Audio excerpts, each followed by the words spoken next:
नमस्कार, मैं हूं दीपांशु भंडारी। ये तिमाही आईपीओ के लिहाज से बेहद शानदार रही है। कोरोना काल के बावजूद रिकॉर्ड ऊंचाई छूते बाजार में साल की शुरुआत से ही अब तक करीब दर्जन कंपनियां पूंजी बाजार का रुख कर चुकी हैं। इनमें से कई आईपीओज हैं जहां पर निवेशकों ने हाथों हाथ लिया है और बढ़िया मुनाफा भी कमाया है। जी बिजनेस पर तो हम हर आईपीओ पर आपको अनिल जी से दमदार रिकमेंडेशंस लाते भी हैं। इस महीने आईपीओज की बौछार रही है, इस हफ्ते आईपीओज की बौछार रही है। तो जो इस हफ्ते 5 बड़ी आईपीओज खुली हैं उसके बारे में हम चर्चा कर रहे हैं। ऐसे में किस इशू में आपकी बढ़िया कमाई हो सकती है, कहां पर लगाना है पैसा और कौन सी ऐसी आईपीओज हैं जो आप कर सकते हैं अवॉइड, इस पर हम चर्चा करने वाले हैं इस खास शो में।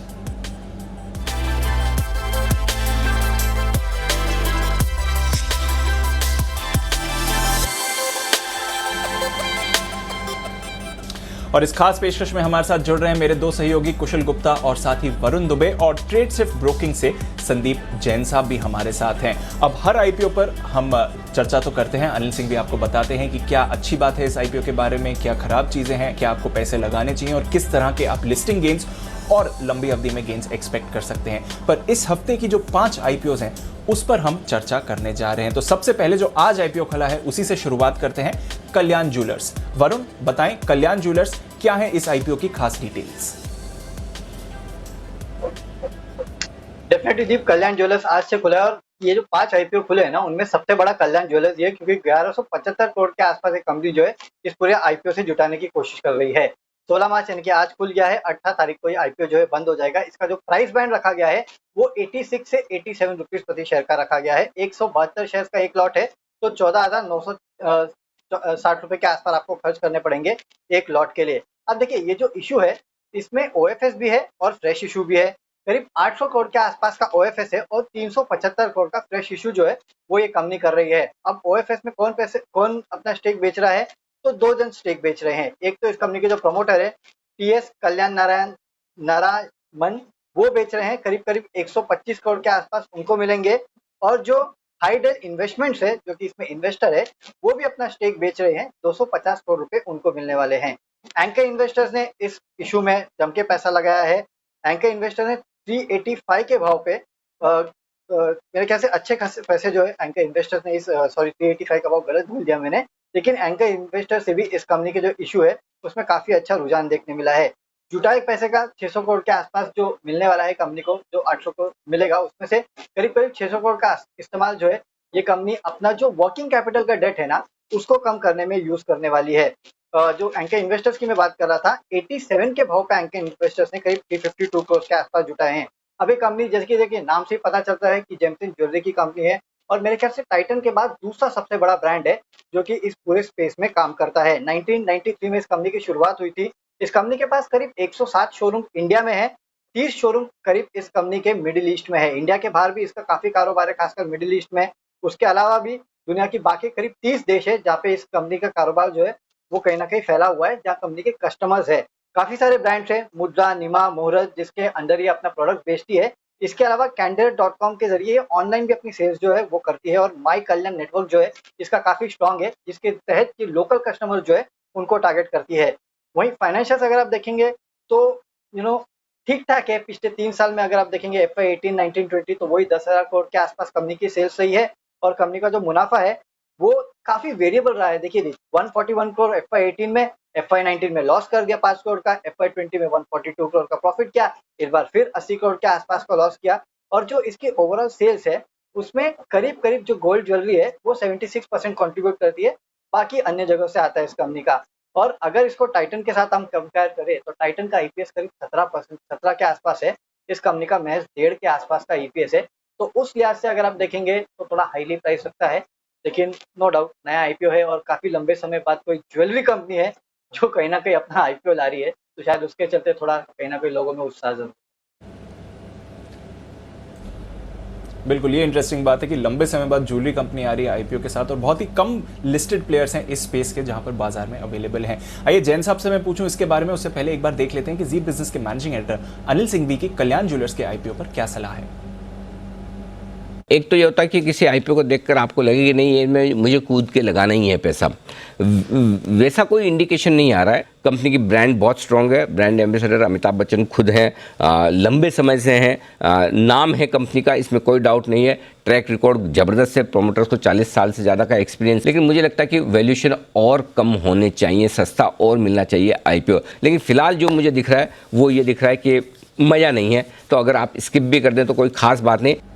ओके, तो ये है आपके लिए अनिल सिंघवी साहब की सलाह। जैन साहब क्या राय देंगे? इस हफ्ते 5 आईपीओ हैं 3,700 करोड़ के, और उसमें सबसे बड़ा ये कल्याण ज्वेलर्स का है। आपकी क्या राय रहेगी सर?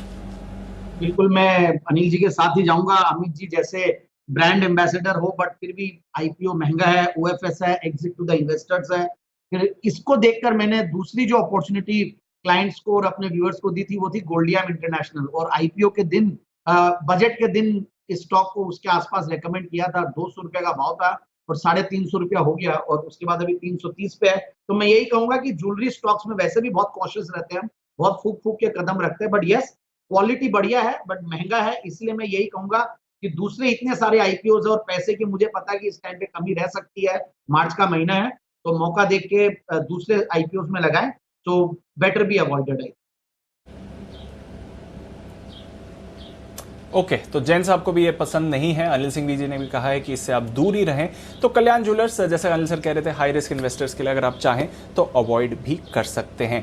पर लक्ष्मी ऑर्गेनिक्स, यहाँ पर भी काफ़ी इंटरेस्ट रहा है और सब्सक्रिप्शन फिगर्स भी दमदार आते हुए दिख रहे हैं। वरुण, लक्ष्मी ऑर्गेनिक्स के बारे में बताइए। डेफिनेटली ये आईपीओ भी खुला हुआ है। हाँ, ये बात सही कही आपने कि काफी अच्छा इंटरेस्ट जो है कहीं ना कहीं लक्ष्मी ऑर्गेनिक्स के लिए दिख रहा है। 3 गुना से ज्यादा ये आईपीओ जो है, 3.5 गुना से इनफैक्ट ज्यादा सब्सक्राइब हो चुका है। और 17 मार्च को यानी कि कल ये आईपीओ जो है वो बंद हो जाएगा। 600 करोड़ के आसपास जुटाने की योजना है। प्राइस बैंड जो है 129 से 130 का रखा गया है। और देखिए, 300 करोड़ का फ्रेश इशू है, 300 करोड़ के आसपास का ओएफएस भी है, तो एकदम इवन स्टीवन है। प्रमोटर ग्रुप जो है वो येलोस्टोन ट्रस्ट बेचेगा करीब कुछ हिस्सेदारी। इसके अलावा प्री आईपीओ में जो प्लेसमेंट हुआ है वो काफी अच्छा हुआ है। करीब 200 करोड़ के आसपास इस कंपनी ने एंकर इन्वेस्टर्स जो है वो जुटा लिए है। ये इस्तेमाल क्या करने वाले इस पैसे का, जो अपनी सब्सिडरी है उसमें ये निवेश करना चाहते हैं, उसके लिए कहीं ना कहीं इस पैसे का इस्तेमाल होने वाला है। कुछ कर्ज चुकाने के लिए, वर्किंग कैपिटल के लिए भी पैसे का इस्तेमाल जो है वो होगा। तो कोई बहुत बड़ा एक्सपांशन प्लान होगा पैसे को लेके, ऐसा नहीं है। लेकिन हाँ, एक बात अच्छी है कि ये कंपनी बहुत अच्छी है।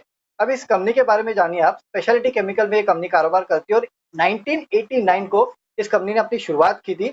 और भारत में एथिलाइन एसीटेट बनाने वाली ये सबसे बड़ी कंपनी है। इस कंपनी के पास 30% का मार्केट शेयर है और डिक्टेन डेरिवेटिव बनाने वाली ये देश की एकमात्र कंपनी है। तो इसी से आप अंदाजा लगा सकते हैं कि किस तरह का दबदबा इस कंपनी का अपने प्रोडक्ट में है। ये सबसे अच्छी बात है। चीन, रूस, सिंगापुर, यूएई, यूके, यूएसए ऐसे तमाम 30 देश है जहाँ पे इस कंपनी के ग्राहक जो है वो जुड़े हुए हैं। फार्मा, इसके अलावा पेंट, प्रिंटिंग, यहाँ सब इस कंपनी के प्रोडक्ट जो है वो इस्तेमाल होते हैं। तो कहीं ना कहीं अगर आप इस कंपनी के प्रोडक्ट देखें ना दीप, तो सबसे इंपॉर्टेंट तो यही है कि इस कंपनी के प्रोडक्ट जो है वो काफी यूनिक है। कंपनी के पास क्लाइंट बेस काफी अच्छा है और सबसे अच्छी बात है कि कंपनी का जो मार्केट शेयर है वो भी काफी अच्छा है। इस कंपनी के मैनेजमेंट के बारे में भी आपको जानना चाहिए। रवि गोयनका जो जी है वो लक्ष्मी ऑर्गेनिक्स इंडस्ट्री के चेयरमैन और मैनेजिंग डायरेक्टर है और कंपनी के साथ शुरुआत से ये कंपनी के साथ ये जुड़े हुए हैं। यानी कि पिछले जितने भी साल में 1989 से जो शुरुआत हुई है तब से इन्हीं ने इस कंपनी की ग्रोथ को जो है वो आगे लीड किया है। यानी कि वो कंपनी के बारे में इन एंड आउट जानते हैं और काफी एक्सपीरियंस मैनेजमेंट है। आप आए देखेंगे, फाइनेंशियल देखेंगे इस कंपनी का, तो FY20 में करीब 1530 करोड़ के आसपास आई की है। 6 महीने में ही FY21 के करीब 813 करोड़ के आय ये कर चुका है। यानी कि पिछले साल की आय को अगर आप देखेंगे तो वो ऑलरेडी पार कर चुके हैं अगर इसको एक्स्ट्रापोलेट करें तो। पहले 6 महीनों में 45-46 करोड़ के आसपास का प्रॉफिट कंपनी ने किया है। FY20 में ये 70 करोड़ के आसपास था। यानी इसको भी एक्स्ट्रापोलेट करें तो प्रॉफिट हो जाता है 90 करोड़ के आसपास। तो फाइनेंशियल सुधार देखने मिल रहा है एटलीस्ट फर्स्ट हाफ FY21 में। और कंपनी के बारे में तो मैंने आपको बता ही दिया कि किस तरह का दबदबा अपने प्रोडक्ट में रखती है कंपनी। तो इसके लिए सब्सक्रिप्शन फिगर आप देख रहे हैं इतने अच्छे रहे। बिल्कुल, और इंटरेस्ट भी काफी अच्छा रहा है बाजार का इसमें। आइए देखते हैं अनिल जी ने यहाँ पर क्या सलाह दी है। लक्ष्मी ऑर्गेनिक्स में आप लिस्टिंग गेंस के लिए भी पैसा लगा सकते हैं और लॉन्ग टर्म के लिए भी। लिस्टिंग गेंस में सब एमटीआर जैसे तोड़फोड़ लिस्टिंग गेन नहीं मिलेंगे, ऑलराइट, लेकिन ऐसा भी नहीं कि आप निराश हो। तो मेरा ये समझ है 40-50% के आसपास के लिस्टिंग गेन तो आसानी से मिल सकते हैं, कोई दिक्कत नहीं। उसमें उसकी रीज़न डीप ये कि वैल्यूशंस अट्रैक्टिव है, इन्होंने जगह छोड़ी है कि आप इंडस्ट्री से कंपेयर करें तो थोड़ी अपसाइड है, उस हिसाब से लिस्टिंग पर भी गुंजाइश है। Right. और लॉन्ग टर्म के लिए स्टडी ग्रोथ के लिए आप इसको पोर्टफोलियो में रखें तो भी समस्या नहीं। Clear. जब तक केमिकल इंडस्ट्री का साइकिल चल रहा है तब तक तो ये पैसा बनाएगा। क्लियर है सर। अट्रैक्टिव वैल्यूएशन है कंपनी की। जैन साहब, हमने देखा है कि पिछले 1.5-2 साल में केमिकल थीम सच में उभर कर आई है। एक और कंपनी अब लिस्ट होने जा रही है, आप क्या राय देंगे लक्ष्मी ऑर्गेनिक्स पर? जी बिल्कुल, देखिए इस आईपीओ की सीजन भी केमिकल से शुरू हुई थी और जबरदस्त सब्सक्रिप्शन मिल रहे हैं और ये आईपीओ बहुत अच्छा है। जैसा कि अनिल जी ने कहा कि बिल्कुल अच्छे लिस्टिंग गेन्स के लिए, डिसेंट लिस्टिंग गेन्स के लिए भी इसमें लगाना चाहिए। टेबल पे पैसा छोड़ा है, वैल्यूएशन के लिहाज से भी बढ़िया। और जो अभी वरुण जी ने कहा, लार्जेस्ट मैन्युफैक्चरर है, 30% मार्केट शेयर है इथाइल एसीटेट में और डिक्टिन डेरिवेटिव्स का सोल मैन्युफैक्चरर। और ऐसे टाइप की कंपनियों की मुझे खोज रहती है जैन साहब के जेम्स में, जो कि कई बार सोल मैन्युफैक्चरर हो या मार्केट का सबसे बड़ा प्लेयर हो और सस्ते वैल्यूएशन पे और अच्छी मार्केट कैप पे अवेलेबल हो। So I am very bullish on the stock. मुझे लगता है बहुत एग्रेसिवली, कल भी मैंने ट्वीट किया था, सारे फैमिली मेंबर्स के अकाउंट से एग्रेसिवली इन्वेस्ट कीजिए, आईपीओ में सब्सक्राइब कीजिए। अगर एक भी आईपीओ में अलॉटमेंट आता तो लॉटरी टिकट की तरह होगा, तो please subscribe. Please subscribe definitely करें, लगाएं आप यहाँ पर पैसा। केमिकल स्पेस से है बट अट्रैक्टिव वैल्यूएशन है और अनिल जी ने भी यहाँ पर आपको सब्सक्राइब करने की सलाह दी है। एक और आईपीओ क्राफ्ट्समैन, जिसका आज दूसरा दिन है, यहाँ पर क्या व्यू है एक बार जानते हैं। वरुण बताएं, इस आईपीओ की क्या डिटेल्स हैं? देखिए आईपीओ की डिटेल तो मैं बता दूंगा, लेकिन मुझे लगता है ना दीप, ये कंपनी ने कहीं ना कहीं गलत टाइम पे आईपीओ लाया, क्योंकि कुछ समय पहले लाते तो ऑटो स्टॉक्स चल रहे थे, तब शायद ये भर भी जाता। लेकिन रिस्पांस अभी फिलहाल इस कंपनी को काफी ठंडा मिला है। तो आपने सही कहा, हाँ ये आईपीओ खुल चुका है, अब तक पूरा भरा भी नहीं है। 15 मार्च को शुरू हुआ था, 17 मार्च नहीं, कल ये आईपीओ बंद होने वाला है। आईपीओ का साइज जो है 824 को उसके आसपास कंपनी जुटाने वाली और फ्रेश इशू जो है वो इस कंपनी का 150 करोड़ का है। जो प्राइस बैंड रखा गया है 1480 से 1490 का रखा गया है। कर्ज का भुगतान और जनरल कॉर्पोरेट पर्पस के लिए ये कंपनी जो है इस पैसे का इस्तेमाल करने वाली है। पिछले 3 साल में पहले बार कोई ऑटो कंपोनेंट बनाने वाली कंपनी जो है उसका आईपीओ आया है। तो ये भी एक वैसी स्पेस है, जैसे कि मैंने आपको जैसे जल्दी कहा कि लंबे समय बाद कोई कंपनी लेके आई है, तो लंबे समय बाद इस स्पेस में भी कोई कंपनी जो है वो आईपीओ लेके आई है।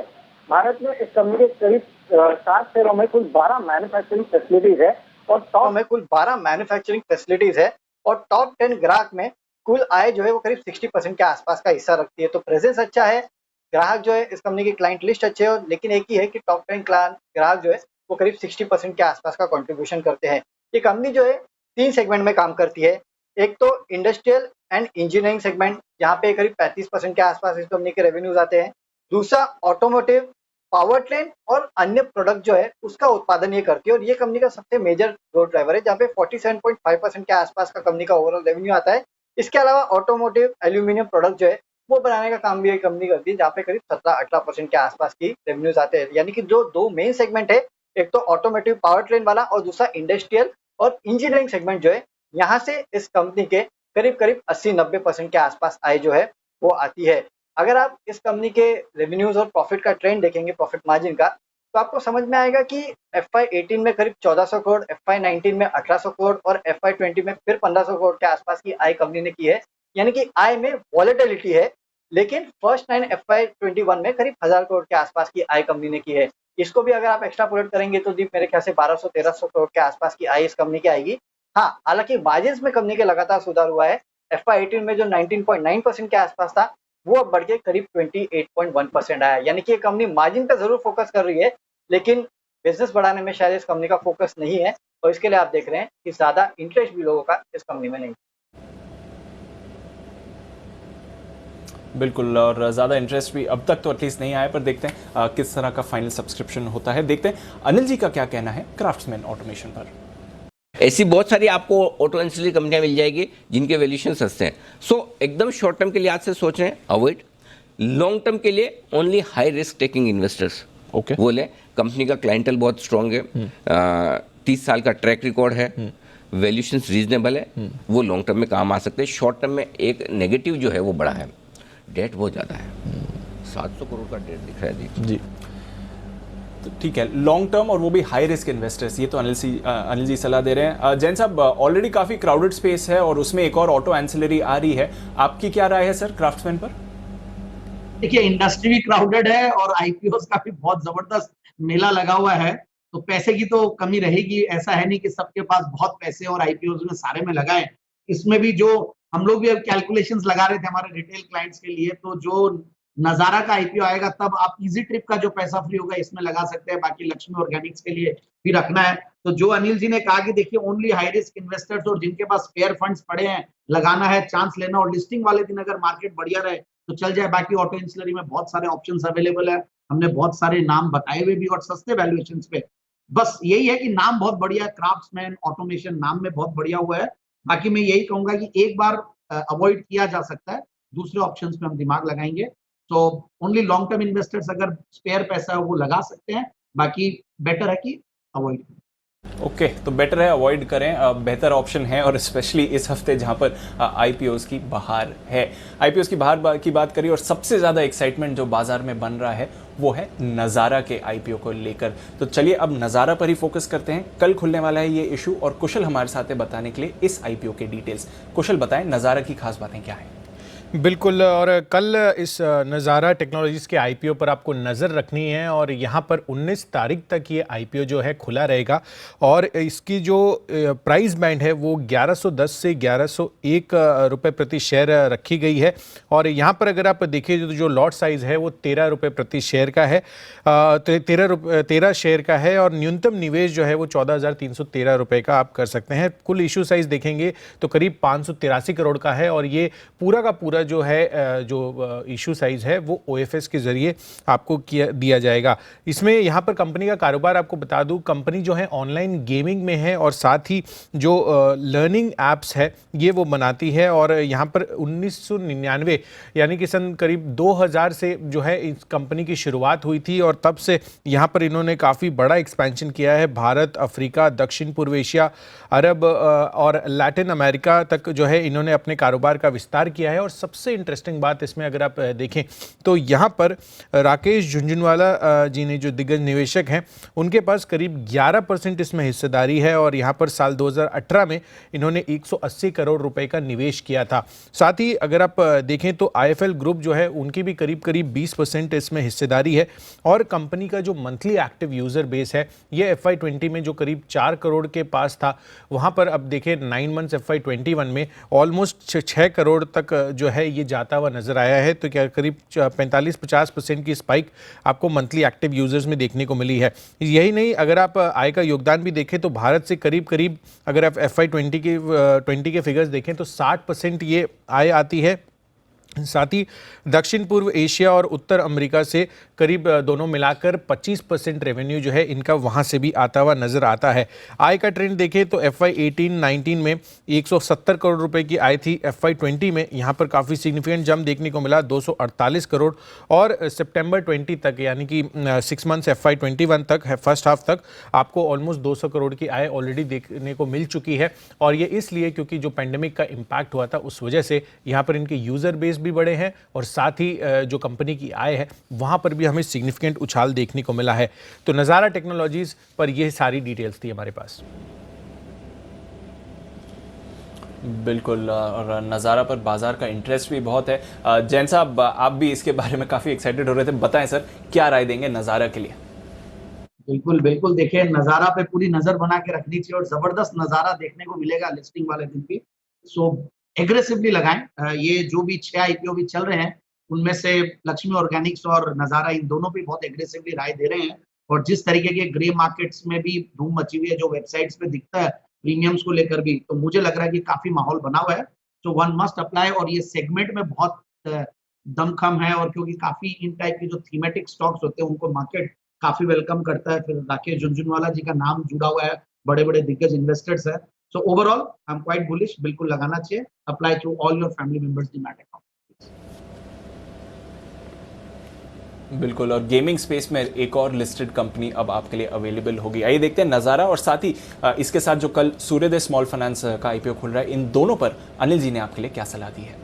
नज़ारा पक्के तौर पर लगाने का रहेगा, क्योंकि अब तक जो मैं पढ़ाई कर चुका हूँ नज़ारा के बारे में, और कल हम इस पर पूरी विस्तार से राय देंगे। तो नज़ारा के लिए आपको पैसा बचा कर रखना चाहिए। और दूसरा है सूर्योदय, वो भी कमोबेश इसी तरह का आईपीओ है जो क्राफ्ट्समैन कल्याण जैसा कि जहां बहुत तगड़ा एक्शन हो, मुझे संभावना कम दिखती। तो अगर आप मुझे चॉइस के तौर पर पूछेंगे कहां लगाना चाहिए, नज़ारा, लक्ष्मी, ये दो पक्का लगाना चाहिए। और अनुपम में आप थोड़ा बहुत सोच सकते हैं लगाने के बारे में, बाकी तीन में मज़ा नहीं है। तो हाई कन्विक्शन है नज़ारा, बट सूर्योदय पर उतना कन्विक्शन अनिल जी का नहीं आ रहा है। पर एक बार आपको बता देते हैं कि सूर्योदय स्मॉल फाइनेंस बैंक पर आईपीओस की क्या डिटेल है। कुशल बताइए, सूर्योदय पर क्या की फैक्टर्स हैं जहां पर नजर रखनी चाहिए? बिल्कुल, तो सूर्योदय स्मॉल फाइनेंस बैंक ये भी कल खुलता हुआ नजर आएगा। 19 मार्च तक ये भी खुला रहेगा। 582 करोड़ जुटाने की योजना है कंपनी की, जिसमें फ्रेश इशू जो है करीब 248 करोड़ रुपए का है। और यहाँ पर जो प्राइस बैंड रखा गया है वो 303 रुपए से 305 रुपए प्रति शेयर का है। और 49 शेयरों का ये लॉट साइज है। न्यूनतम निवेश करीब 14,945 रुपए का है। यहाँ पर अगर आप देखें तो जो पूंजी का इस्तेमाल है वो टियर 1 कैपिटल बढ़ाने में करेगी कंपनी। और साथ ही अगर आप देखें तो कंपनी का जो कामकाज है, 2008 में इन्होंने एज एन एनबीएफसी अपनी शुरुआत की थी और 2017 में स्मॉल फाइनेंस बैंक ये बनता हुआ दिखा था। इनफैक्ट यहाँ पर अगर आप देखें तो जो सस्ते घर होते हैं, उसके बाद छोटे दुकानदार और जितने भी जो डेवलपमेंट लोन्स होते हैं, उन जैसी क्रेडिट सेवाएं जो है कंपनी देने पर फोकस करती है। और जिस तरह से अगर आप ओवरऑल स्पेस को भी देखें तो ऑलरेडी लिस्टेड स्पेस में भी काफ़ी सारे ऐसे प्लेयर्स हैं जो स्मॉल फाइनेंस बैंकिंग में हैं।